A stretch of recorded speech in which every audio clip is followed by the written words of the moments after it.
Assalamualaikum warahmatullahi wabarakatuh.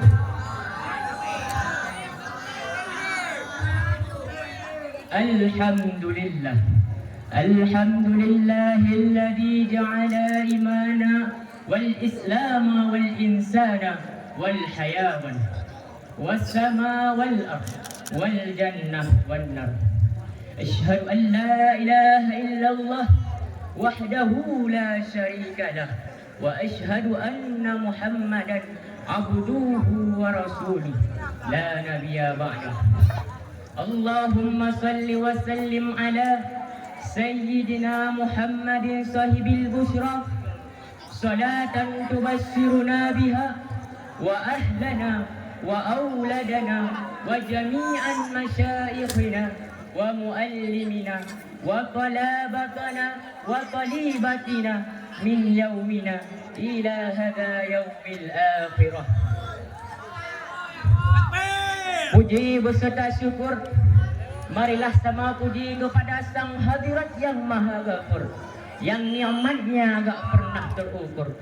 Walaupun kita sebagai hamba tidak pernah mau bersyukur, yang mana oleh Allah Ta'ala yang telah menciptakan langit tanpa tiang, bumi tanpa pondasi, awan berjalan tanpa kaki, yang mana oleh Allah Ta'ala yang telah menciptakan 7 pedal langit dan 7 pedal bumi beserta isi keduanya. Dan selawat yang beriringkan salam kita sanjung sajikan kepada seorang pemuda padang pasir, penghuni Gunung Sahara, yang beridol Habibullah, yang berpangkat Rasulullah. Siapakah beliau? Tidak lain dan tidak bukan wa habibina wa syafi'ina wa dhufrina wa maulana Muhammad sallallahu alaihi wasallam. Dan tidak lupa pula kepada al dan sahabat beliau sekalian yang berdiri sama tegak, duduk sama rendah, untung sama dibagi, rugi pun sama ditempuhi dalam mempertegakkan kalimah hak, yakni kalimah la ilaha illallah Muhammadar Rasulullah sallallahu alaihi wasallam.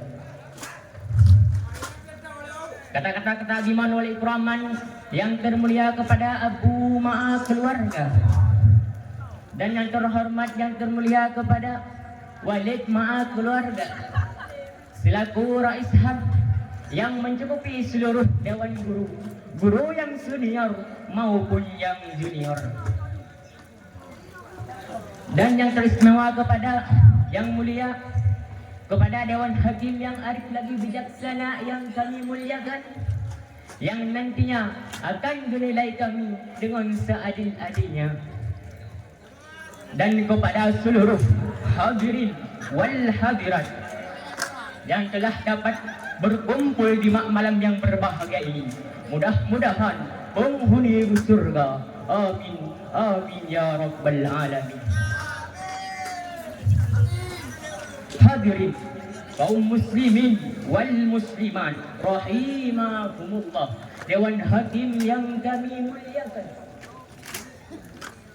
Semakin hari dunia ini semakin tidak baik-baik saja. Berbagai macam postingan fenomena yang menusuk dada selalu viral di berbagai media. Tembusan angin haru-hara sedang dirasakan di seluruh dunia, khususnya di negeri kita Republik Indonesia. Dan berbagai macam musibah bencana alam telah menjadi mulai dari kemarau panjang, longsor, banjir, gempa bumi, letusan gunung Merapi. Hadirin, percaya ataupun tidak, yang menyebabkan semua ini ialah kemaksiatan manusia sendiri. Untuk membuktikannya pada kesempatan kali ini, Al-Fatir akan memutarkan satu isyrahan singkat yang berjudul Maksiat Mengundang Bala.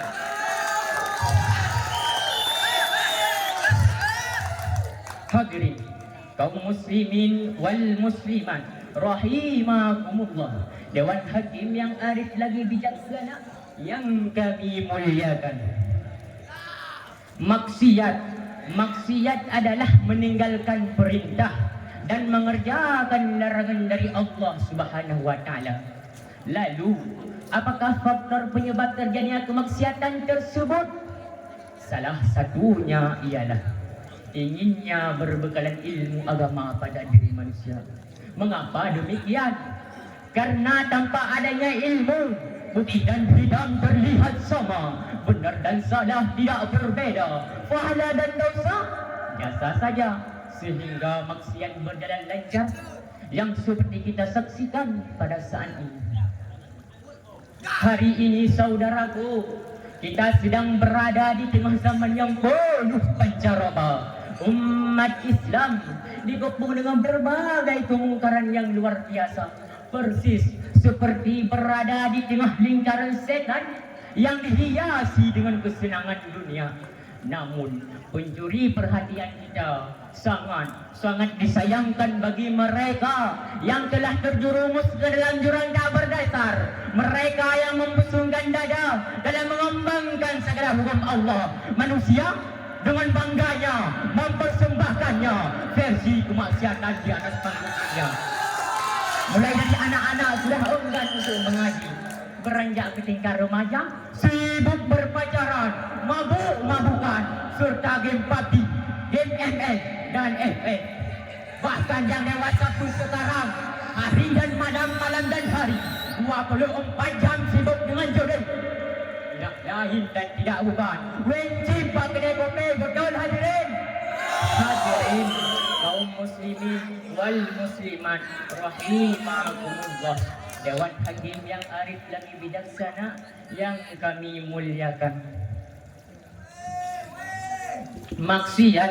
Maksiat dapat membutakan pandangan hati, memadamkan cahaya iman, serta menghalangi dari ketaatan. Sehingga dengan sebab kemaksiatan tersebutlah Allah Subhanahu wa taala memerintahkan alamnya untuk berbicara. Bumi memberi nasihat, gunung memberi teguran, bahkan lautan pun memberi peringatan bagi kita semua.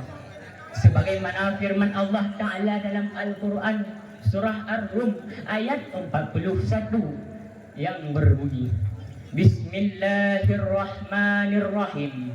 Dhaharal fasadu fil barri wal bahri bima kasabat aydin nas liyudhiqahum ba'dalladhi amilu la'allahum yarji'un. Telah tampaklah kerusakan di daratan dan di lautan disebabkan kemaksiatan yang mereka kerjakan. Sehingga dengan sebab kemaksiatan tersebutlah Allah menghendaki agar mereka merasakan sebahagian dari perbuatan mereka, agar mereka pun jadi menuju ke jalan yang benar. Berkaitan dengan hal tersebut, Profesor Dr. Al-Hamdani pernah menjelaskan, bumi ini hanya dipusakai oleh orang yang saleh, bukan orang yang salah.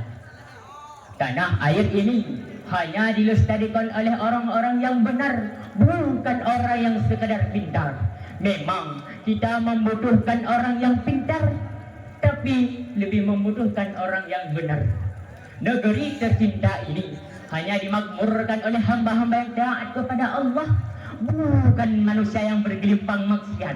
Karena kemaksiatan tersebut hanya dapat melahirkan kesengsaraan dan kerusakan. Di dalam hadis yang lain, Rasulullah pernah menerangkan betapa bahayanya efek maksiat yang kita kerjakan. Salah satunya ialah an Zainab binti Jahsin radhiyallahu anha anna Nabi sallallahu alaihi wasallam dakhala 'alaiha qari'an. Dari Zainab binti Jahsin radhiyallahu anha bahwa sungguh Nabi sallallahu alaihi wasallam masuk ke rumahnya dengan ketakutan. Beliau berkata, la ilaha illallah, wailul lil arabi min syarrin wa iqtaraba futihal yawma min rajumi ya'juja wa ma'juja mislu hadhihi wa halaqa bi isba'ihi al-ibhami walladhi qaliha. Celakalah orang Arab karena kejahatan telah dekat. Hari ini telah dibuka dinding Ya'juj dan Ma'juj sebesar ini. Beliau melingkari jari telunjuknya dan ibu jarinya. Faqala Zainab binti Jasin, Zainab berkata kepada Rasulullah, "Ya Rasulullah, wahai Rasulullah, anahliku wa fina salihun." Apakah kita akan binasa sedangkan ada orang-orang saleh di tengah kita? Beliau menjawab, "Qala na'am." Benar, iya. Idza khasral khabathu, jika kejahatan maksiat telah merajalela. Hadirin kaum muslimin wal muslimat rahimakumullah, dewan hakim yang arif lagi bijaksana yang kami muliakan. Di dalam Al-Quran telah diceritakan betapa pedihnya dan dahsyatnya bala yang Allah turunkan kepada kaum Nabi terdahulu. Salah satunya ialah kaum Nabi Nuh yang ditenggelamkan oleh tsunami. Kemudian ada kaum An yang dihembus oleh angin hingga semua mati bagai pelepah kurma yang berguguran. Bahkan ada kaum Nabi Lut yang tertimbul dalam bumi disebabkan pekerjaan keji yang mereka lakukan. Selain itu, pada masa Kekaisaran Romawi pernah terjadi kerosotan orang yang luar biasa. Tempatnya di sebuah kota yang bernama Pompeii. Pompeii adalah sebuah kota yang meninggalkan hubungan seksual menyimpang seperti kaum Nabi Lut di kota Sodom. Rumah para pelajar sudah tidak terhitung jumlah. Bahkan menurut tradisi dan berakar dari kepercayaan mereka, tidak sedikit orang seksual dan bersetubuhan yang seharusnya disembunyikan malah dipertontonkan secara terang-terangan. Akhirnya Allah Subhanahu wa taala murka terhadap kemaksiatan yang mereka lakukan hingga Allah Subhanahu wa taala mengadabkan mereka berlomba letusan gunung Merapi yang menghancurkan seluruh isi kota tersebut. Peristiwa itu membuat isi kota berpedok oleh lahap dan debu selama 1700 tahun. Ironisnya, saat ditemukan tidak ada mayat yang bergelimpangan dengan posisi sedang berzina, baik lawan jenis maupun dengan sesama jenis. Na'udzubillah. Lalu, pembinasaan kaum Nabi terdahulu mestinya menjadi pelajaran bagi kita yang hidup di masa sekarang agar tidak mengulangi kesalahan yang sama, dan bahawa manusia sadar bentuk segala musibah ialah pekerjaan mereka sendiri. Namun, berjalannya waktu, berlalunya masa, bangsa yang kita cintakan dan yang kita banggakan telah mewarisi sedikit demi sedikit kemaksiatan yang ditinggalkan oleh kaum terdahulu dalam sejarah. Akhirnya Allah Subhanahu wa taala menegur kita dengan berbagai bala yang dilimpahkan, mulai dari tsunami di tahun 2004 yang masih berbekas dalam dada, ditambah gempa bumi di Pidijaya, banjir terus berulang di berbagai daerah, hingga hasil bumi senyap tanpa tersisa. Mulai dari ekonomi yang semakin sulit, PNS gajinya jadi sedikit, mobilitas dipersempit, lebaran dilarang murid, belum sekolah zaman dulu ditutup karena takut virusnya terjangkit. Bahkan dayak dan pesantren zaman dulu dilarang aktif dengan alasan pandemi Covid. Ingat saudaraku, semakin banyak pandangan yang disebar, semakin banyak tamu yang akan datang, semakin banyak maksiat di dalam Tuhan, semakin banyak bala yang Allah turunkan. Betul hadirin, hadirin kaum muslimin wal muslimat rahimakumullah, dewan hakim yang arif lagi bijaksana yang kami muliakan. Lalu, pembinasaan kaum Nabi terdahulu mestinya menjadi pelajaran bagi kita yang hidup di masa sekarang agar tidak mengulangi kesalahan yang sama. Dalam hadis Rasulullah, sahabat Rasulullah pernah berkata, Ali bin Abi Thalib pernah menjelaskan dalam kitab Al-Jawazul Kahfi halaman 87, "Ma nazalal bala illa bizambih wa ma ruji'al bala illa bitaubatin." Tidaklah musibah tersebut turun melainkan karena dosa, dan tidak musibah tersebut hilang melainkan dengan bertaubat. Maka marilah bersama kita taubat kepada Allah serta menerangi hati dan jiwa kita dengan cahaya ilmu syariah. Maka oleh karena demikian, semasa darah masih mengalir dalam urat, pikiran jernih masih mengikat dengan otak, nyawa belum berpisah jauh dari jasad, masih punya kesempatan untuk bertaubat, maka marilah bersama bertaubat kepada Allah, sesali segala kemaksiatan, dan tekad penuh ketaatan, memohon ampun atas segala dosa, teteskan air mata di setiap doa agar menjadi taubat-taubatan nasuha. Maka jika taubat kita menjadi taubat yang sebenarnya, insya-Allah akan hilang di permukaan bumi ini, khususnya di negeri di Aceh Seramo Mekah. Amin, amin ya rabbal alamin. Dari uraian tadi dapat disimpulkan yang bahwasanya bentuk segala musibah ialah kemaksiatan manusia sendiri. Lalu langkah yang terbaik agar bala yang Allah turunkan di permukaan bumi ini, sahabat Rasulullah, ma nazalal bala illa bisambih wa ma rujal bala illa bitaubatin. Tidaklah musibah turun melainkan karena dosa, dan tidak musibah tersebut hilang melainkan dengan bertaubat. Duruh silanga, rumang silanga, duruh batang ke, rumang padi uhwate senja. Goh kente aman iman lam hade, menyakuh sabi hudip lam dosa. Kukukuh guna basyu angin, payung labang seng kabih buka. Hudip lam dunia kadulun main, hanalon open tentang agama. Kusoal wate kung kusid memang singkat, dino na taubat yuh bilang telat masa. Talaga ampun bako hadarat, semoga ketempat tayo lang surga. Amin, amin ya rabbal alamin. Cukup sekian pidato dari saya. Pidato yang usai begitu cepat, sama halnya seperti dia yang kisahnya singkat, tetapi kenangannya begitu menyengat. Saya akhiri, usikum binafsi bitaqwallah warridha wal inayah. Wassalamualaikum warahmatullahi wabarakatuh.